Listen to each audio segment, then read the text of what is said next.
All right, good morning. My name is Hazel, and I will be facilitating this webinar. I hope everybody's doing all right. We are going to be talking about beneficial ownership and annual returns. So I'm just going to go through who we are as Brendmo, first of all, and introduce you to our services as well. We are Brendmo Chartered Accountants, and our director, who also happens to be the speaker for today, is Molin Mukuze, who is a CASARA as well as a tax practitioner. And we are a dynamic professional accounting firm that is based in Midrand. We have offices in Harare as well as the UK, and we pride ourselves in being your accountability partners. So some of our services that we offer our clients are secretarial services. We offer accounting, consulting, audit and audit readiness, internal audit as well. We offer payroll and some other HR-related services, as well as tax services. So as I mentioned earlier, our speaker is Molin. She's going to go through what beneficial ownership is, its importance, and everything related to the annual returns. So over to you, Molin. Okay, am I audible? Just to check if I'm audible as well. Yes, you are. Okay, thank you very much. Okay, so let me just see if I can share my screen quickly. Okay, so thank you for the introduction, Hazel.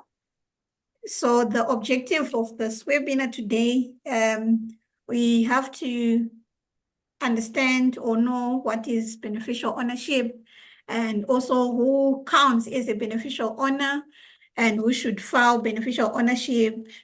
We also have to know about which companies should file for beneficial ownership, and we're going to talk a little bit about affected companies and the documents that are required for beneficial ownership. And obviously, we're going to talk about also the non-compliance part of it. What does that mean if you don't file the beneficial ownership? So, and the impact of that non-submission. So I want to welcome everyone to this webinar as well. I hope you are going to find this useful and informative. So just to start our session, we just want to run a quick poll. Don't know why my slides are not moving. Okay, so we just want to get to know you, so you can just answer the questions. If you are following us on our platform or watching this webinar, you are welcome also to just comment, and let's get to know you better, so that at least we know the audience that we have today.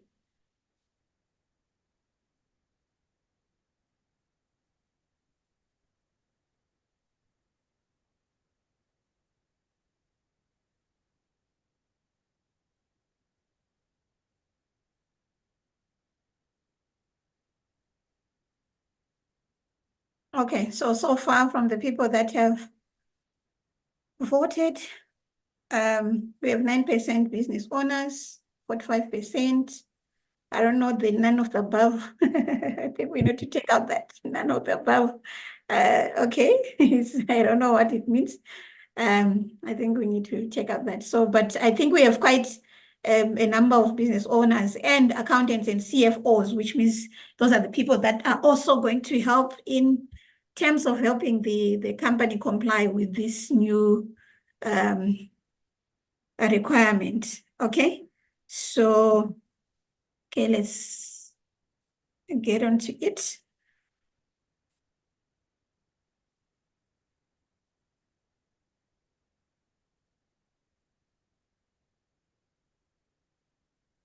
Okay, just trying to fix my slides there, not moving.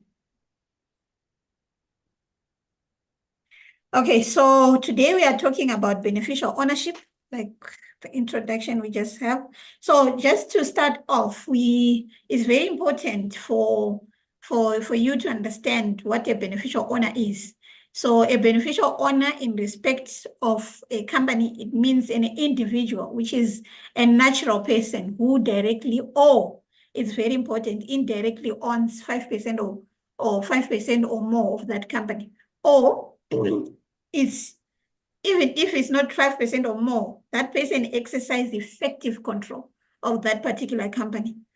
So it includes the holding of beneficial interests, which means you're a shareholder, you are holding shares, or you have interest in that company, or you are exercising control of the voting rights associated with the type of shares that you are holding within that company, or the exercise of or control of that company, whereby you have the power to remove or appoint the board of the company. So it's very, very important to understand that beneficial owner, is not necessarily saying no because I don't have shares, but it's you at the background who is controlling that company, and you say, no, I'm not the beneficial owner. So in this definition, you are actually, if you are effectively controlling or making key decisions or controlling the entity, you are a beneficial owner in that sense. So the holding of beneficial interest in the securities, or the ability to exercise control, including through a chain of ownership of control. So you might be owning that, or you might be controlling that entity via another entity. Let's say, for example, the shareholder of the entity that you are in is a company, because remember, beneficial ownership, we're talking about the individual. Then we need now to go via that chain of control, who is controlling that other company. So that will be the beneficial owner of the entity that you'll be doing the submission for. So we also look at the ability to exercise control.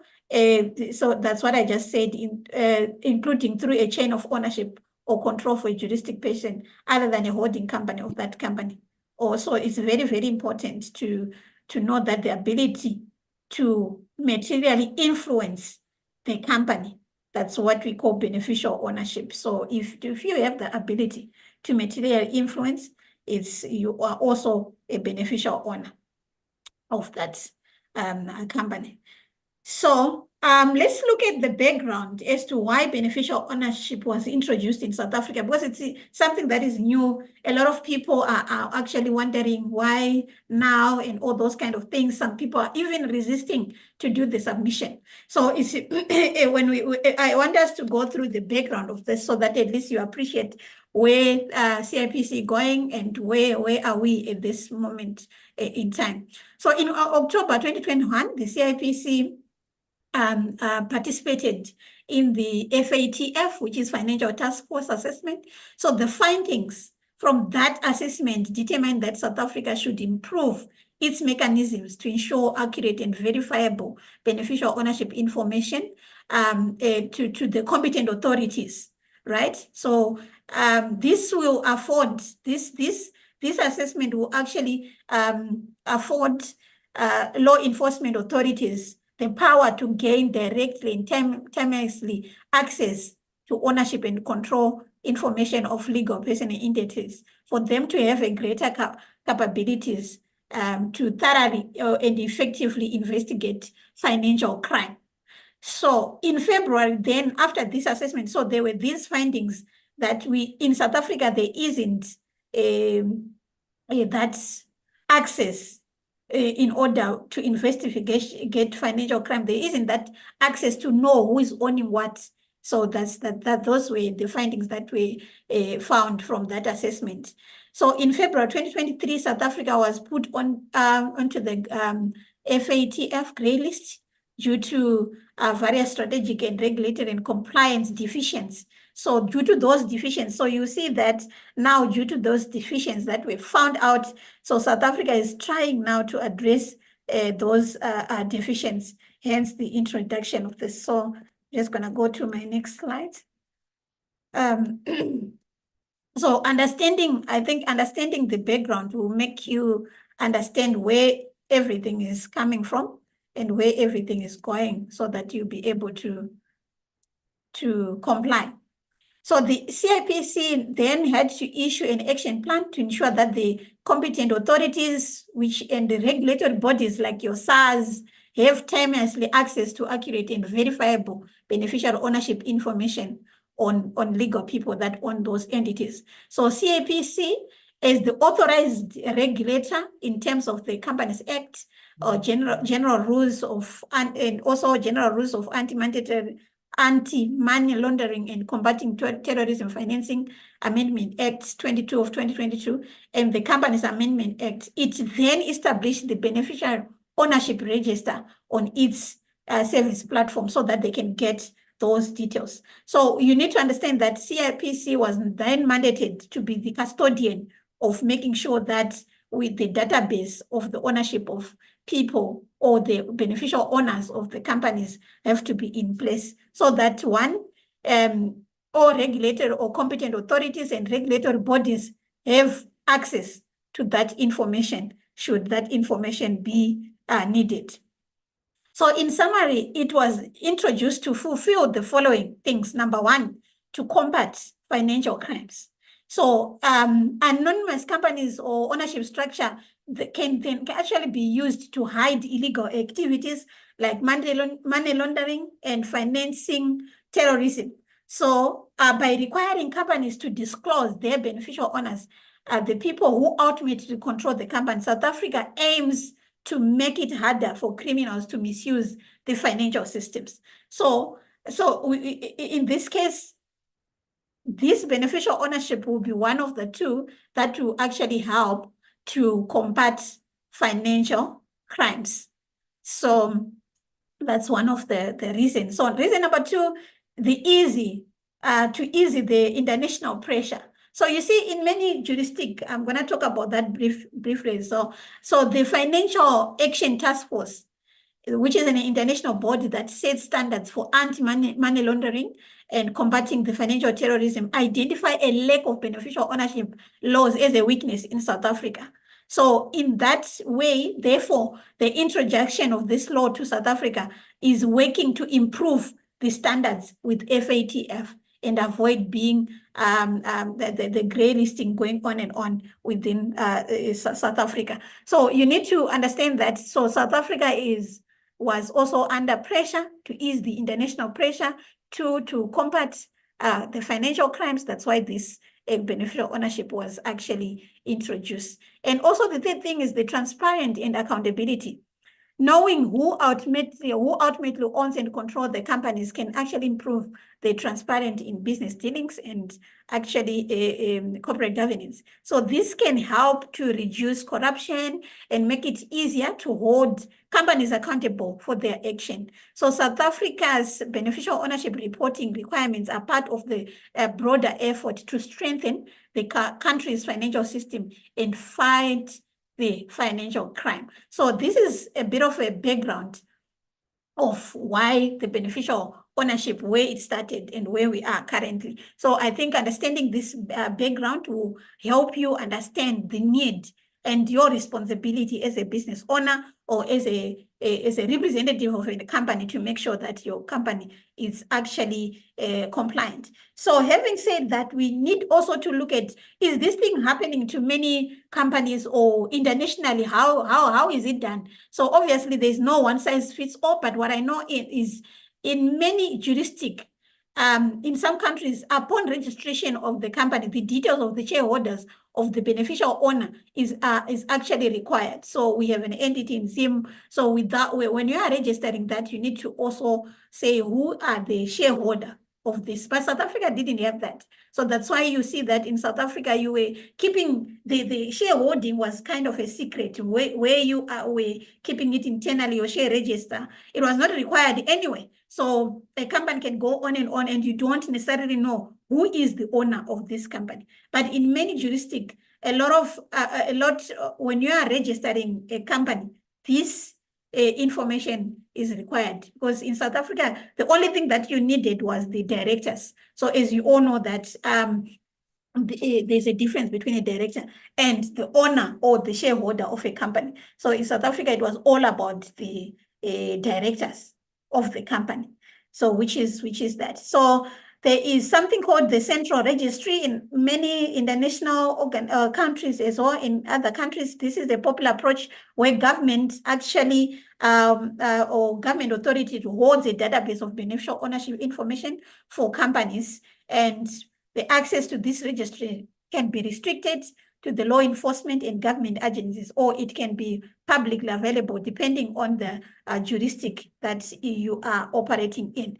So also for due diligence as well, some countries actually require financial institutions and other designated businesses to collect this kind of information from their clients during onboarding. So remember, we're talking about combating financial crimes. That's when you see that some actually do this beneficial ownership with financial institutions like your banks. So when you are opening a business bank account, in some countries, they would want to know who is the ultimate shareholder, besides the information of directors and all those kind of things. So that's due diligence. Some countries do those due diligence, even the financial institutions as well. This helps them identify any potential risk and associated with the client and in combating the financial crimes. So in South Africa now, so that's a bit of a background of how this beneficial ownership was introduced and where we are. And also we looked at how does it look, and also how does it compare with other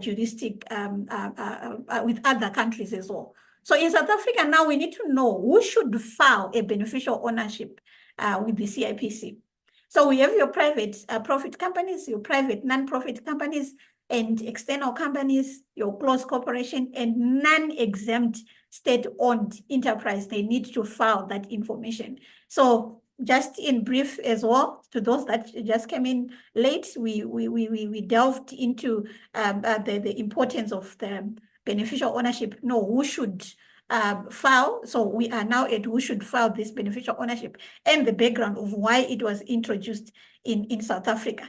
So we need to look at the exemptions from reporting on beneficial ownership as well. So where a trust is the entity that has beneficial ownership of a company, whichever individual ultimately drives that. So in other words, if the trust, if from that, a trust is defined in the Trust Property Control Act, because it's not defined in the Companies Act. So trusts, they file that beneficial ownership via the Master of High Court and not in the beneficiary ownership registry with CIPC. So affected companies are also exempt from which are your public listed companies with the listed stock exchange, like your Johannesburg Stock Exchange. So those companies are called affected companies, and they are not supposed to, because I think the reason why they are not supposed to file that, because for you to be registered on JSE, such information is already disclosed. They have tight compliance and regulatory requirements from the JSE as well, from the stock exchange. So they are not supposed to file in as well in that. Then state-owned companies that have been exempted by the relevant minister, they are exempted. Then your primary cooperatives as well, they are exempted from that. So just a poll as well. We're gonna run a poll before we move on, just to understand. Tell us about your company. Do you have partners in your company? We are talking about ownership now, and also if you filed the beneficial ownership of your organization. So just choose the options there so that we can understand where you are in terms of beneficial ownership.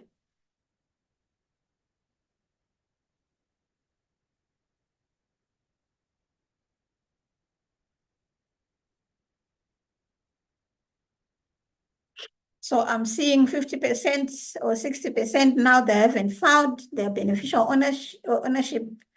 75% actually. 67%. 33% have filed already. 100% is, you are saying you have partners within your company, and which is very important, because when you're filing, you need, or you have shareholders within your company or partners, you have 1 or 2 shareholders in there. So which means you need to know who's owning how much. That's an important information that will be required when you're filing your beneficial ownership as well. So 67%, 67%, okay. Okay. All right, 67%. 67% haven't yet filed. So we just need to go deep now into the consequences of not filing and what you need to do so that at least you are compliant. So remember, I spoke about affected companies, your listed companies. So we just need to look at what are the affected companies. So it's either in 2 categories.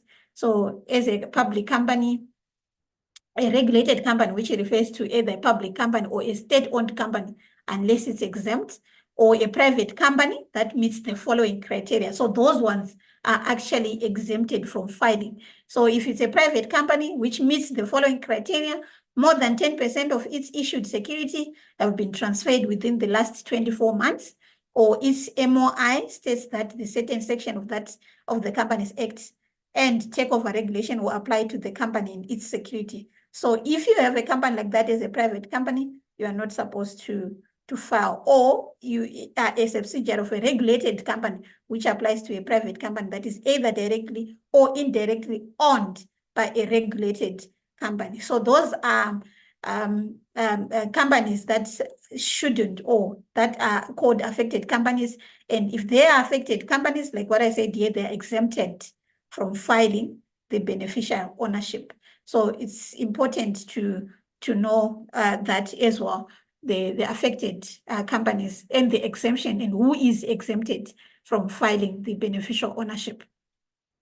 So there are certain documents that are required to file. So I saw that 67% of people that are sitting in this webinar on Zoom. So I'm sure there are a lot of people who haven't yet done their beneficial ownership submission.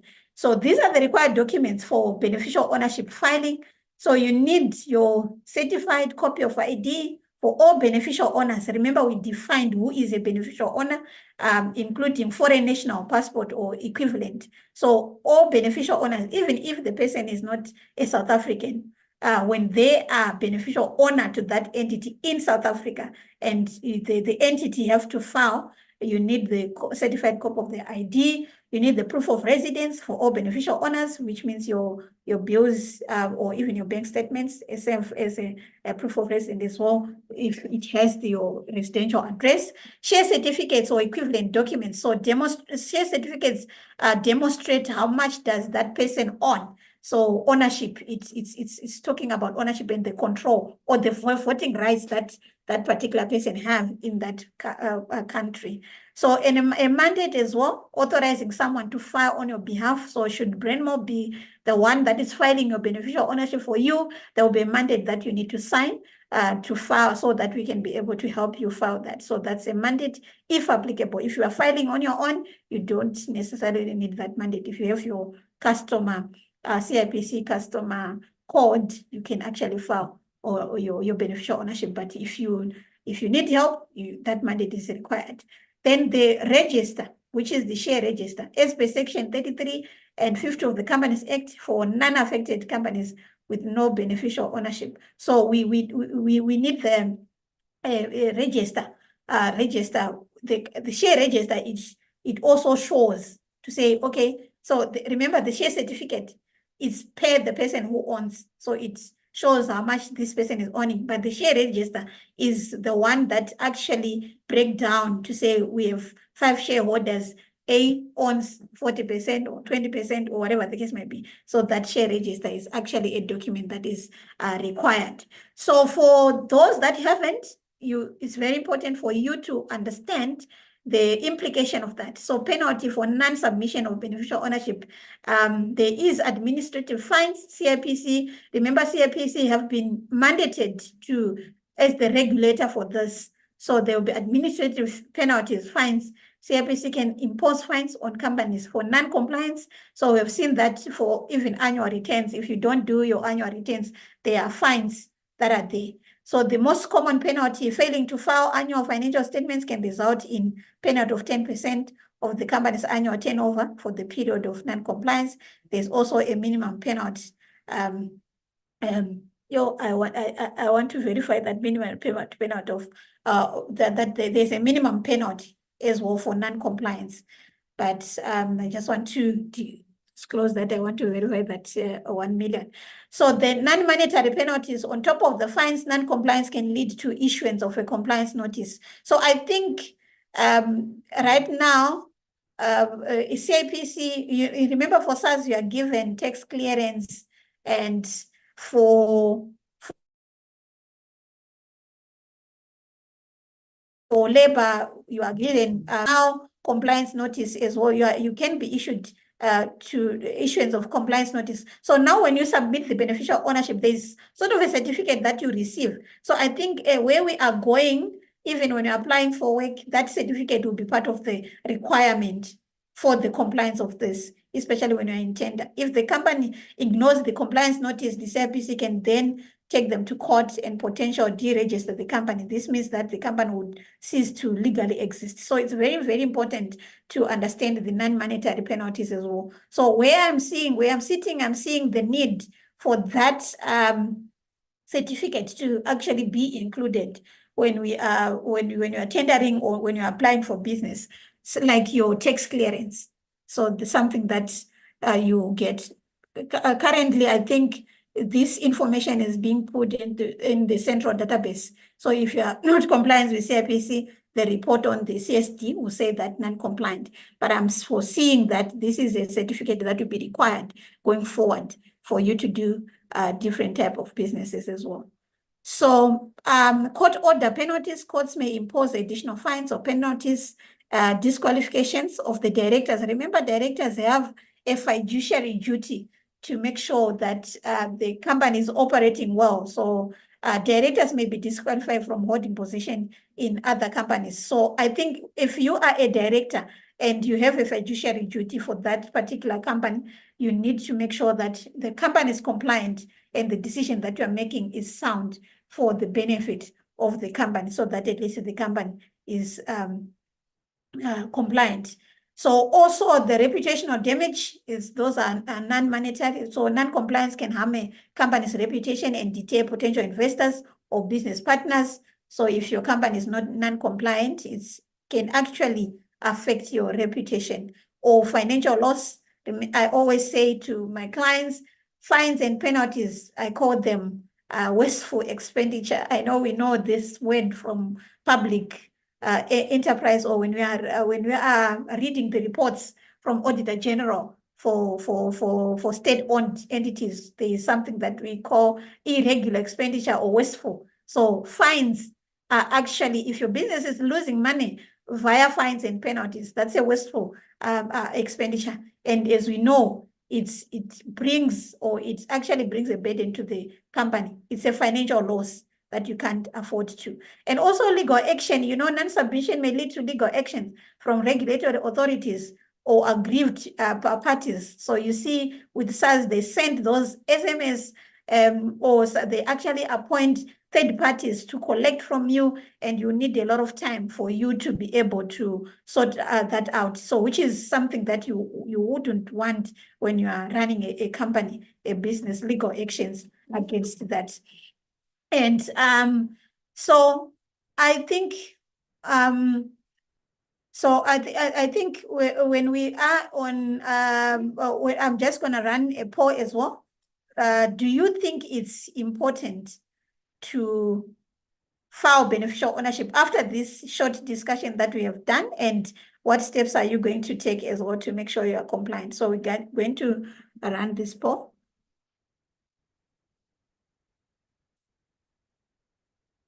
I'm just going to stop sharing just a little bit.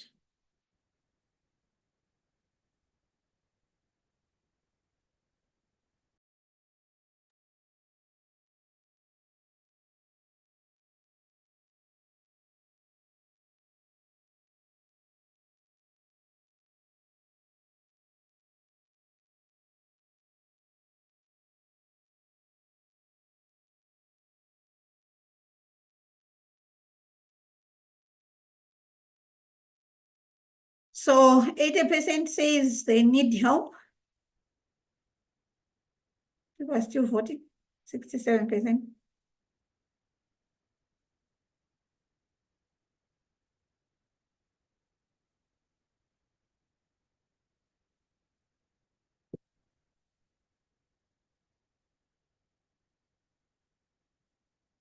Okay, so 67%. So those ones that need help, are they, you can just chat with the, I'm just gonna end the poll quickly.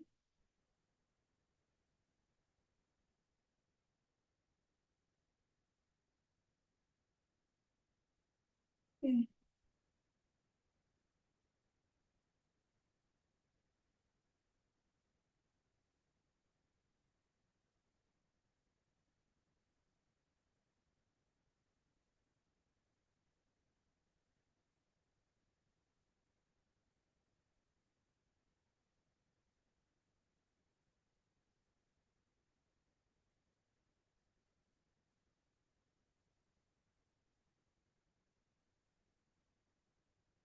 Okay, so those ones that I'm just gonna pause my,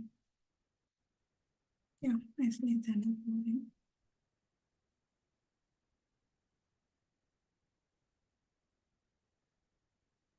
Those that needs help, can you just send to information to a person with the name Brendmo, then you can get help to solve that.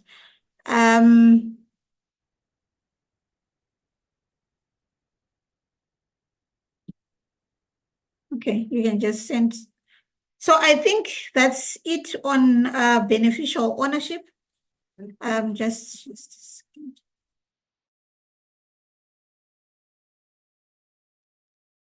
Right. I'm just gonna allow anyone with questions to just bring them in. You can feel free to put them in the chat. Um, Otherwise you can just ask us anything now.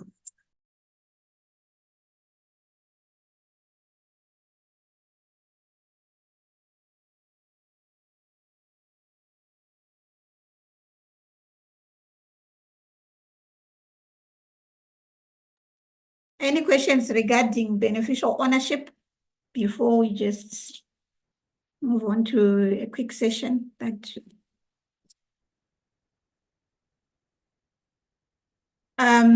if no questions, I think I can't see here, so you can tell me if there's any hint. I can see, or you can put your question on the chat so that at least